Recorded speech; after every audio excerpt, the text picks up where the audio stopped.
This is a 1957 FLH. Now, there's very unique things about this particular bike. Number one, it's an FLH, not an FL. That means factory race ported heads, factory race cam. Extremely limited production. Somewhere around 164 units made in 57. I'll have to document that. Very, very few. This particular bike has 1,375 original miles. It is original paint. It was ordered by the dealer from Harley with hydraulic drum rear brakes on the bike and the car. Fact, this is an original paint bike. It's the only one I know of that had that. It was special order. It has just about every option you could dream of. I just got it today, put a battery in it, some gas, fired right up. I had to break the clutch loose, and that's all we had to do. So the rear brake is not working, it's frozen, but we can deal with that, at least it's rolling. So we'll give it a little go around here on this beautiful bike. Now, I had a chance at this bike for what I thought was too much money 20 years ago. My buddy Skip Piper owned it, and at the time it was absolutely brand new condition. It has deteriorated some since then. He sold it to Dale Waxler from the Wheels Through Time Museum. Waxler sold it to the guy I got it from 3 or 4 years ago, or traded, I'm not sure which. But it's still extremely nice shape. This is probably all considered, with all the doodahs and the history and the mileage, and it's an FLH tank shift and the sidecar and everything else, probably the nicest FLH in existence all around. And it's just got some incredible accessories on this bike. We're going to fire it up in a minute for you all. This machine here attracts a crowd. I've been riding around in Davenport since I got it. Just got it a few hours ago. I was walking around and came back, put the battery in it. And she'll clean up just amazing. We have the other bag, which is off the bike. I'm not going to put it back on until I put some juju on the bags.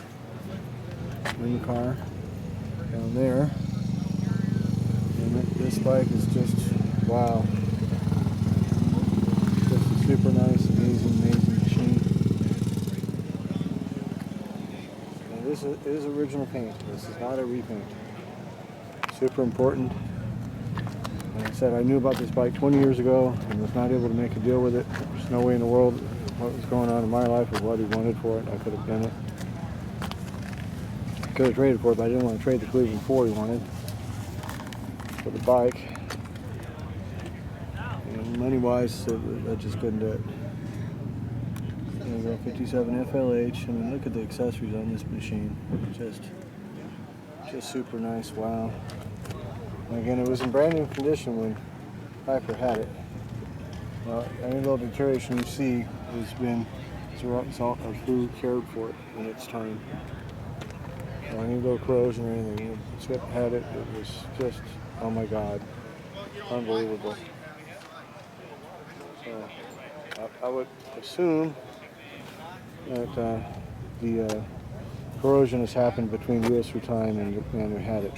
Exactly who, what, and where, I don't know, because I was not there to see it happen. But I remember the bike, and I recognized it right when I saw it. I said, man, that's Skip's old bike. And I told the bike guy I bought it from, you know, about the story, and he didn't believe me, and he pulled out the title, and it was still in Skippy's name.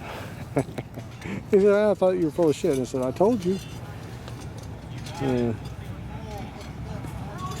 But anyways, 20 years after the fact, I finally got it. That's pretty amazing. So there we go, 1957 FLH. We're going to fire this bike up right here, right now. If I can get this camera to sit on this bike here without falling off. You can hear it run. Let's see here.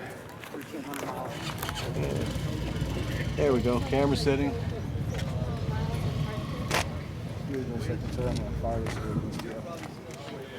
take off. Oh, I'm just going to fire it up. I got a camera going right there. At least you got to reverse. Yeah. At least you got to reverse.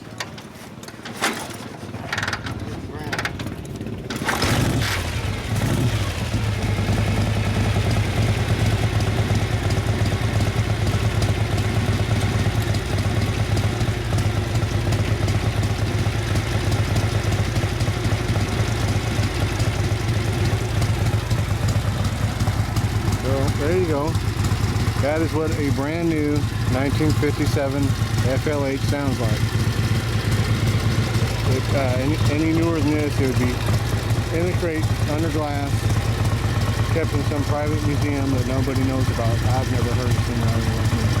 Never know, could be one out there. It's a big world, but the problem is they just did not make very many of these tank shift FLHs. So, I'll get in here and let you hear this beautiful motor.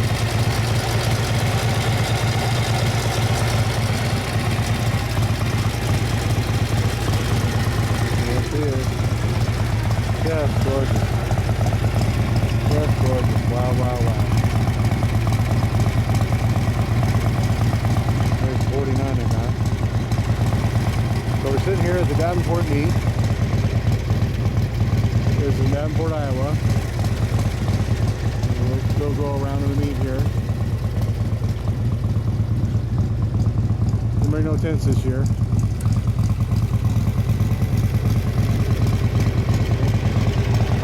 Used to be Ed Johnson's. That's the man who ordered it from Harley dealer who had it done. I was sitting over with Dave Leitner, and the guy says, "That used to be Ed Johnson's bike." I said, "Yeah, well, I got a wheel cover with his name on it," and blah, blah, blah, and knew the guy. It was funny. So, this isn't a made-up cover with somebody's made-up name. This is real. This is real. Does not get any better than this. It's a shame it's deteriorated some, but there's no way in the world I could have bought it 20 years ago. That was just the moon. So it came to me finally. I'm amazed. I wasn't even looking for it. He just walked right up to me. He was not looking for this motorcycle at all, in any way, shape, or form. Was not looking for this bike.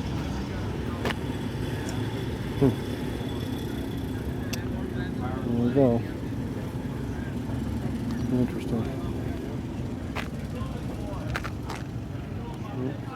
All kinds of accessories. What a nice machine. What a nice machine. Just beautiful.